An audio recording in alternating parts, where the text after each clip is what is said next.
Hey, how you doing? This is John, and welcome to John's Long Box. Today we're looking at DC's Who's Who number 7. This looks like the D's and the E's. All right. I first noticed that this is not drawn by George Perez. This is by Paris Cullins and Dick Giordano. You could tell right away. I love Paris Cullins' artwork, but and I also love Dick Giordano's inking. But in this particular case, I don't think it's coming off too well. There's something about it that I don't particularly like. And again, look at all these great characters. I'm not going to name them all because the names are right here, so I find that's cheating. We got Dolphin over here. I guess I'll talk about him when I get there. So let's open it up. All right, what year is this? September 1985. And again, notice that this was a comic book store, a direct market comic, because there's no Comics Code Authority, and it was $1. I think all the other comics were 75 cents at the time. So you couldn't get this at the 7-Eleven or the newsstands or anything. Let's check out the letters page. I always like to look at the letters page, see if there's any names that I recognize. No names that I recognize. No names. Okay. Len Wein is the writer. Marv Wolfman is the contributing editor. And then each page has their own artist, as I talked about. See his pronunciation key, Dr. Regulus, Don Caballero, Eclipso, El Papagayo, yeah, Ilu. Okay, so let's go. This is Dr. Psycho. Look at that freak. Look at that guy. Who's he drawn by? Stefan DiFastendo and Bruce Patterson. Bruce Patterson was, I think he was the inker on Chuck, why can't I even remember his name? I just said his name right here on the cover, on Paris Cullins' artwork for Blue Beetle, and they were a great combo. I love that. That was a great art. This is the same artist who did Amazing Man. I showcased Amazing Man a while ago, a very obscure DC comic that I liked a lot, but it seems like nobody else did. It got canceled, I think, after, 11 issues or so. So this is one of Wonder Woman's villains, and I don't know much about him because I didn't really collect Wonder Woman until George Perez took over back in 1985. So I don't really know the pre-crisis Wonder Woman stuff. But look at that. That's kind of horrific.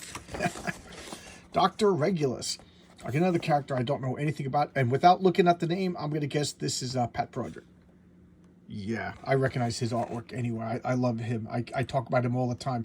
He's one of my first favorite comic book artists.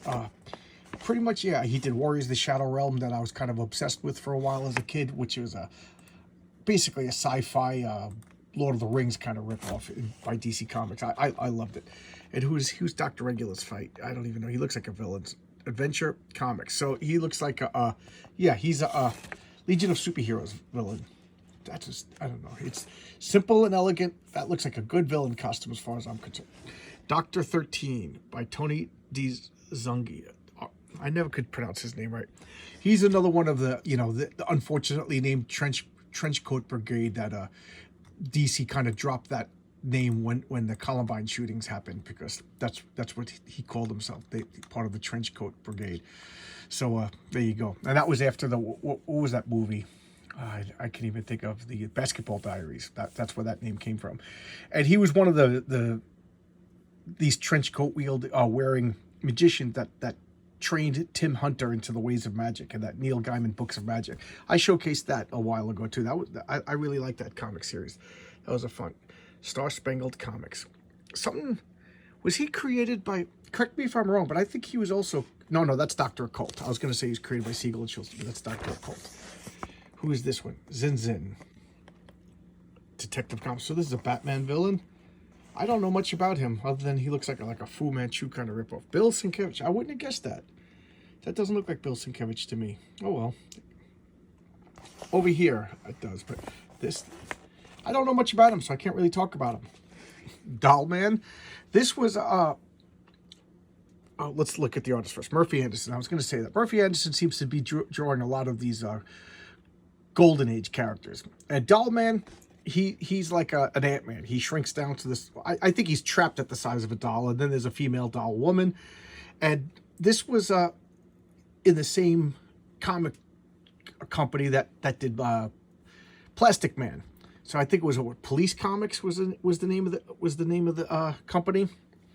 And when they went out of business, DC bought them all. DC bought the catalogs of a lot of defunct comic book companies. They bought Charlton, they bought Police Comics, and there was and Fawcett.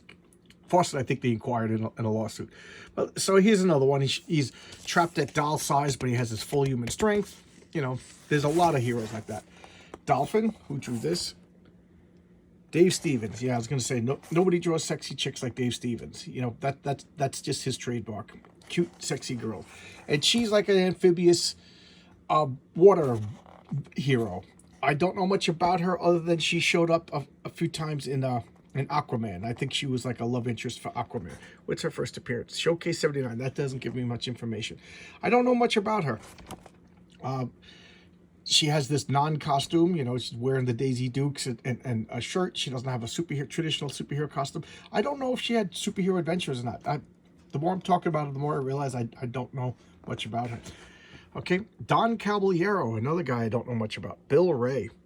And what is his first appearance? All-Star Western. So I guess, yeah, I guess he's a Mexican or Spanish mystery man, superhero kind of guy. Don't know much about him. I'm more interested in this type of character nowadays. As a kid, I wouldn't have touched this with a 10-foot pole, like a Zorro type. Oh, and here we go, the Doom Patrol. I love the Doom Patrol. This is John Byrne. Yep, I recognize John Byrne from a mile away. Here we go. We got the Chief. We got Elastigirl, Negative Man, Robot Man, Mento, and Beast Boy. This is one of the greatest coincidences in the history of comics, and I will say that it was a coincidence. I don't want to ascribe malice to anybody unless I know it.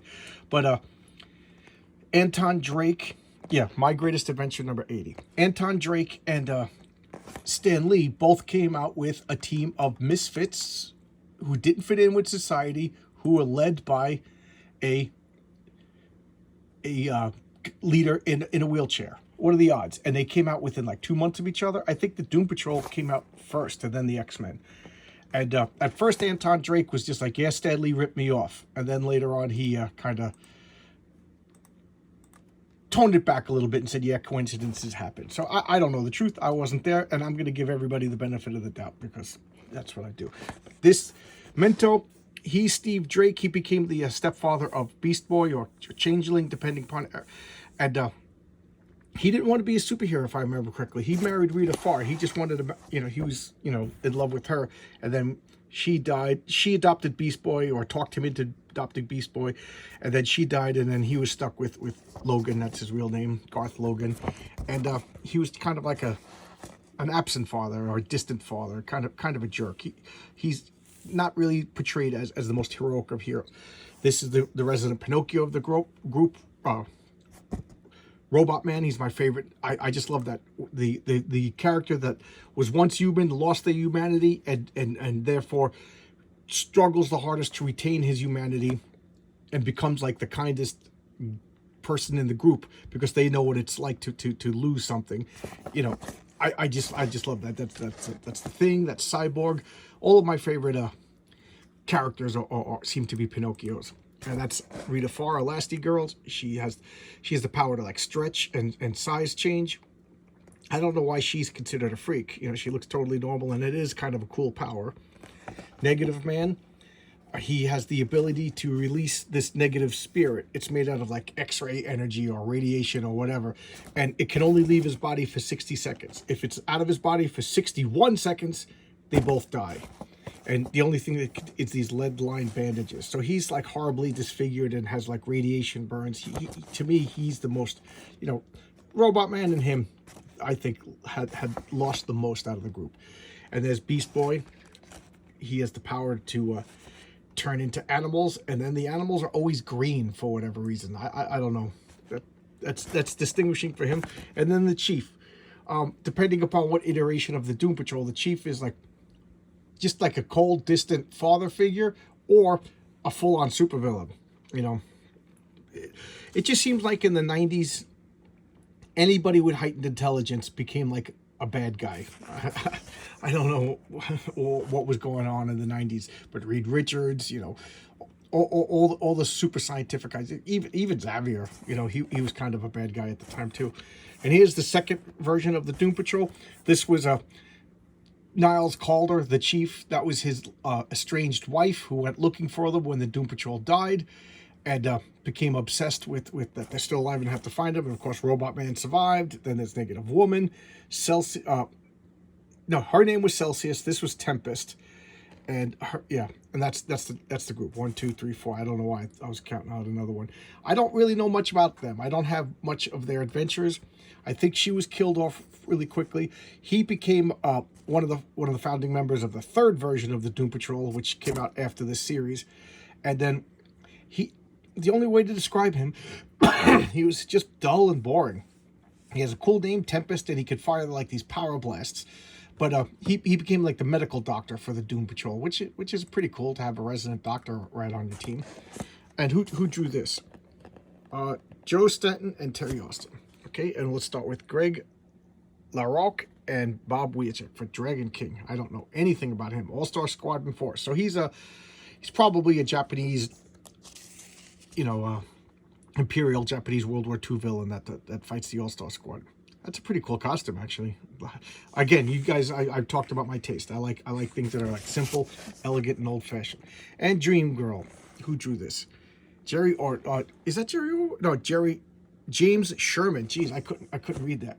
I don't know much about James Sherman, so I can't talk about it. But she's one of not a founding member of the Legion of Superheroes, but a long-standing member of the Legion of Superheroes who became a leader. And her power is she could foresee the future, and then she could when she goes to sleep, she could have prophetic dreams.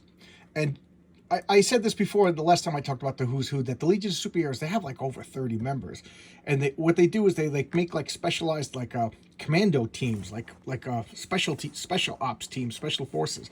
So this is the mission that we got to do. They assemble the team and then they go. And she's not the one that's going out and fighting and beating up the bad guys. She's usually in the headquarters, like figuring out the plans and logistics. And that is perfect for her, because she, all the Legion of Superheroes, they have the flight ring, so they could all fly, and then they all have that same flight ring gives them they call it radio telepathy, so they could speak to each other like through galactic distances. So they're all in communication, so she could predict the future and then give them tactic tips. It's pretty cool. Like, again, she's not going to go out there and fight Darkseid or stuff like that. That's for Mon-El and Ultra Boy. She's going to give them advice and, go to this planet, do this, and it works. And here's the Duke of Deception by Jose Debo and Bob Smith, who I know nothing about. Absolutely nothing about.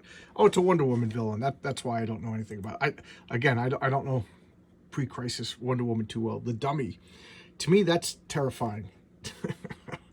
A ventriloquist dummy with the gun, just maniac. Oh my God, that's a horror movie. By Marshall Rogers. I love Marshall. Leading Comics #1. So it looks like he fought. This is the Cowboy Vigilante. There's a modern DC Vigilante that's like a Punisher ripoff, and then there's the Cowboy Vigilante, who is the original one. I always like the Cowboy version. Well, I like them both actually, but I don't know. Lately, these days, I like westerns more than I ever did before. Duo Damsel by Mary Wilshire and Dick Giordano. Okay, Duo Damsel. She's she was originally called Triplicate Lass, and she had the power to turn into 3 beings. So she could be at 3 places at once. And that combined with the Legion flight ring and the Legion radio telepathy ring, that's pretty formidable. Then one of them got killed. One of her duplicates got killed, and she became Duo Damsel. What do you want me to say? These were the kind of names that made me not like DC when I was a kid. And then, ironically, Legion of Superheroes became one of my favorite comics of all time. There you go. And then there's Duplicate Boy. I know I like old-fashioned comic costumes, but even that costume that's like a circus costume. And I know superhero costumes have their origins in circus performers. First off, who drew that? Jerry Bingham and Dick Giordano. So Duplicate Boy, he's adventure comic. He's in the I forget the name of the team he's on. The Heroes of Lacor? Yeah. Occupation. Oh, that's a different person. Group affiliation. The Heroes of Lalor. Yeah. So there's another team in the Legion of Superheroes time, the Heroes of Lalor, and they're their own super team, and he's the most powerful. Why? Because he could duplicate anybody else's superpower. That I think that's in like a I don't know, some sort of vicinity near him. So if he's near Superboy, he could copy Superboy's powers. If he's near Duplicate, can you imagine if he could copy Duo, Damsel, and Superman? Oh man, that would be pretty cool. But there you go. And who's this one? Earthworm. That is pretty freaky looking. Who drew that? Tim Buggard, who I don't really know anything about. And again, that's another Wonder Woman villain. I don't know, bring him back. Look at that. That's horrific. The Easy Company. This is Sergeant Rock. But I knew that was Joe Kubert. He's famous for doing a lot of the war comics for DC. I don't know much about Easy Company and Sergeant Rock, other than according to Chuck Dixon, that I was listening to today on the way to work, that at one point in the early 70s, these war comics were selling better than DC's superhero comics. That, you know, Superman was only in 2 comics a month, whereas there was 5 war comics a month. So, you know, it was a big deal. And that's funny that it lasted for like from the 40s to the 70s, and now the only time you hear about war comics is when Garth Ennis is doing a war comic. You know, it's a whole genre. You know, that is kind of weird that comic books are 99% superheroes, you know. It used to be romance, it used to be war, it used to be westerns, it used to be, you know, modeling comics and celebrities and comedy, but now it's just superheroes. That is kind of weird. Can you imagine if you turned on your TV and the only thing on TV was nurse dramas? You know, that's what comic books are like. 99% just one genre. That is weird. Dave Gibbons. I never would have guessed that in a million years. Oh, you know what? That's a Dave Gibbons face. But Eclipso. This is a guy. I just hate the name Eclipso. and these rocks, if you hold them up and when you're angry, you get possessed by Eclipso.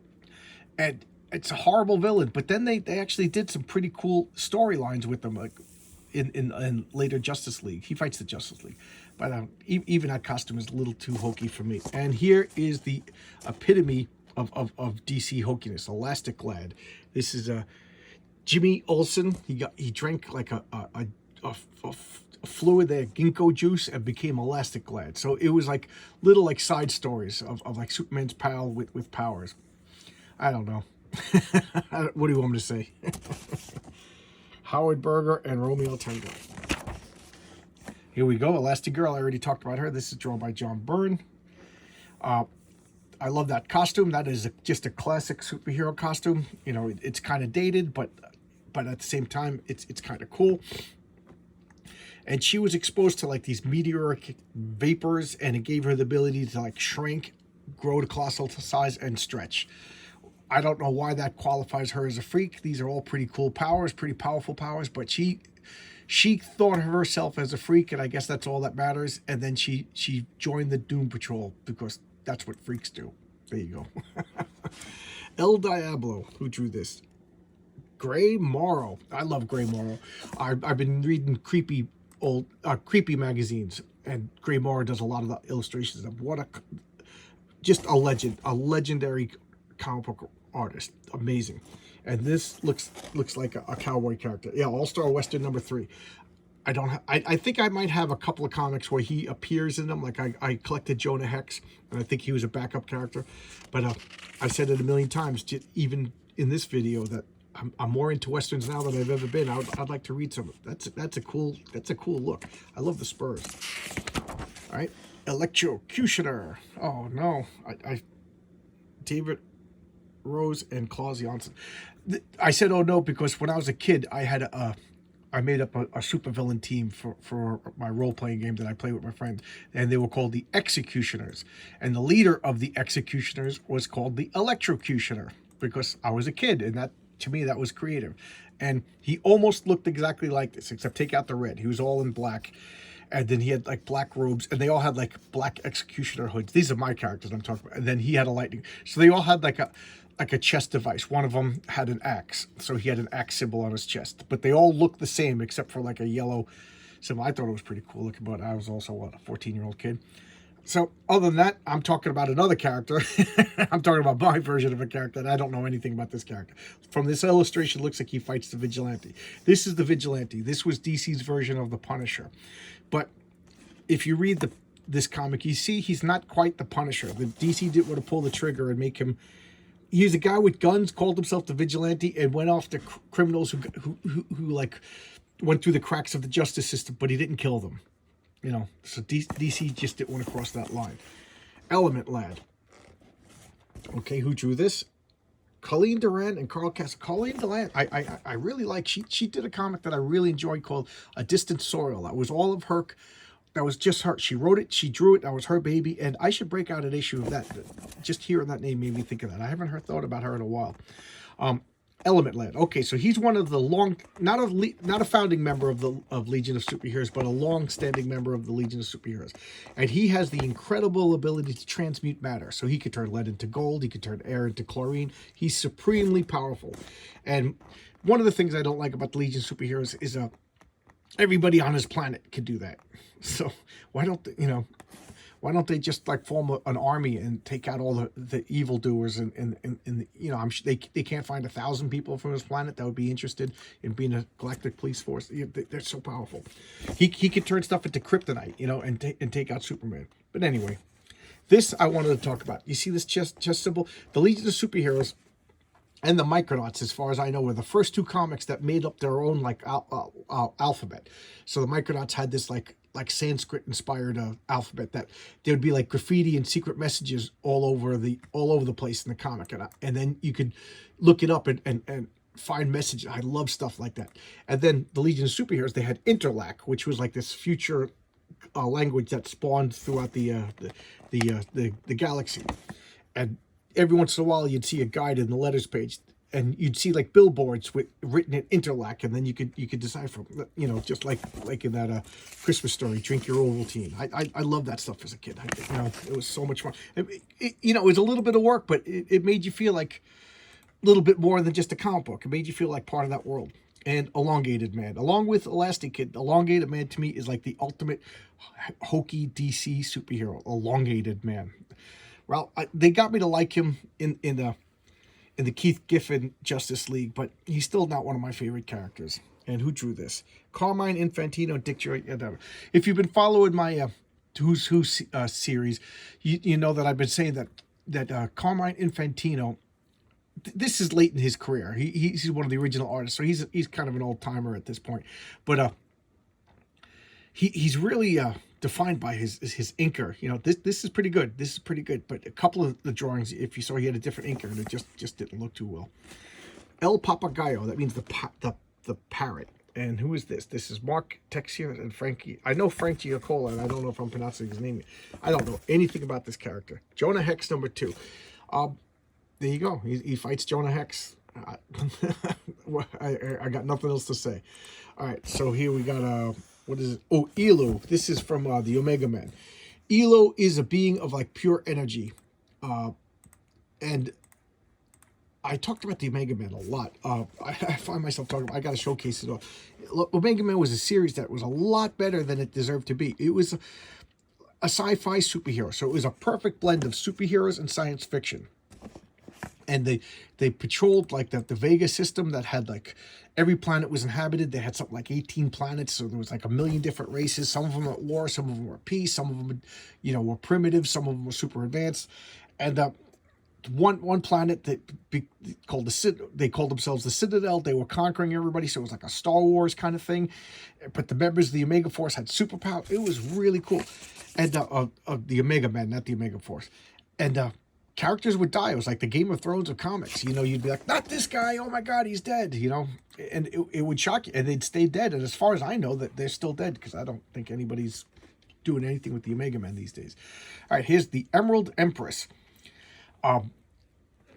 First off, let's see who drew this. This is Kurt Swan and Carl Kessel. Carl Kessel is my second favorite inker in all of comic books, next to Terry Austin.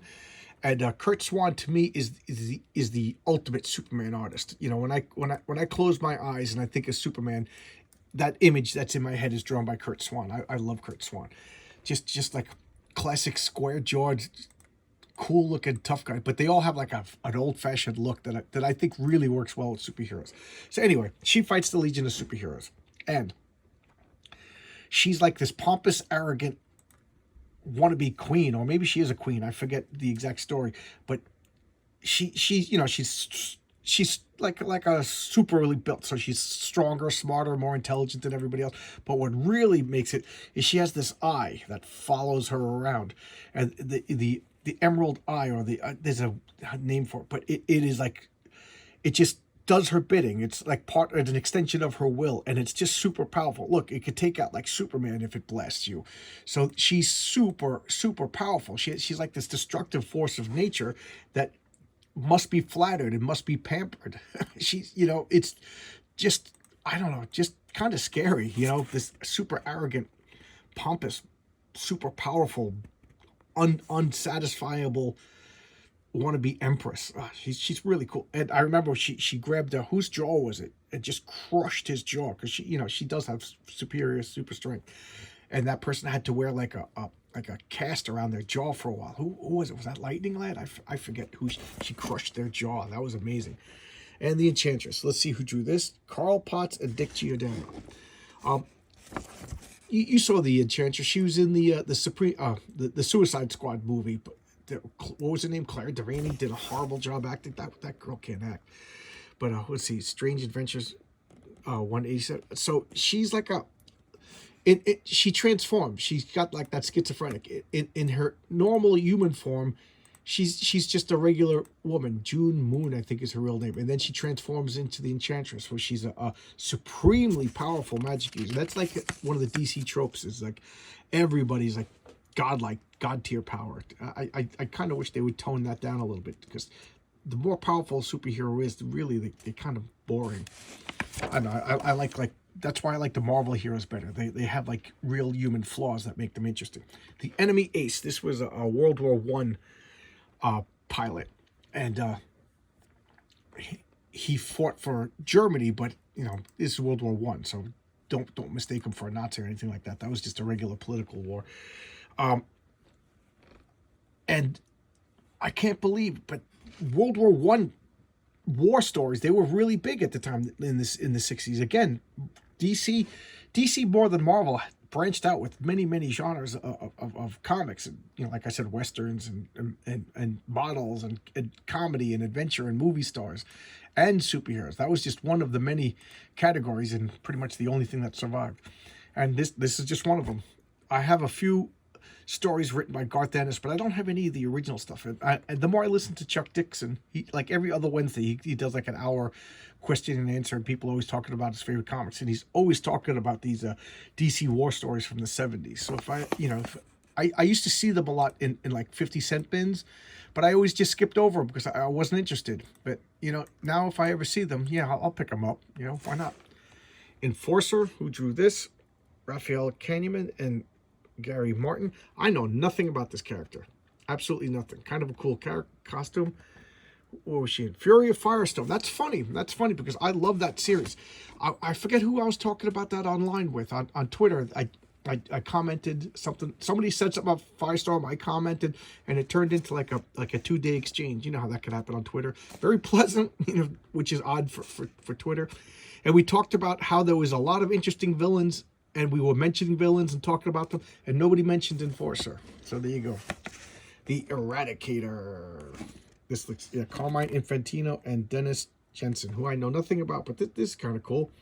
But then again, there's not really a lot of details. Where is he? Where's he from? Oh, he's a Flash villain. Again, I got into the Flash after the Crisis, when they started everything all over again. Who did that? Mesner Loebs was the writer for the Flash. That's when I got into the Flash. So I don't know any of these old Flash villains. Evil Star, Gil Kane. I like that costume. I like the starfish mask. I know nothing about him. Let's see. Green Lantern. I know I'm gonna catch hell for saying this, but I never liked Green Lantern. I love the Alan Scott Green Lantern, but I never liked the Hal Jordan Green Lantern. I recognize it's a classic character, but I just never liked it because, first off, I didn't like that the Green Lantern was the abilities are like so vaguely defined. He could pretty much do anything. And then I just hated that the weakness was the color yellow. And then I hated that there was 3,600 of it. It took away the uniqueness of it. I know you could argue with me, and I'm not. And if you like the Green Lantern, that's great. It is one of the Hal Jordan Green Lantern superhero costume is one of the greatest costumes in the world. And I have to admit that I liked it as a kid, but once I learned more about his whole background and you know, cast of characters and abilities and everything, the less I liked him. The Fadeaway Man, nothing about him. Nothing about it. Dave Cockrum. I love Dave Cockrum. Dave Cockrum did the Legion of Superheroes when I started collecting the Legion of Superheroes, and then went on to the X-Men. Dave Cockrum, that guy could design the costume. So I don't know if he designed this costume or not, because that, even for my retro old-fashioned looks, that's kind of hokey. And I know nothing about him. So who does he fight? Detective. So that's a Batman villain. No, nothing about him. Fastback.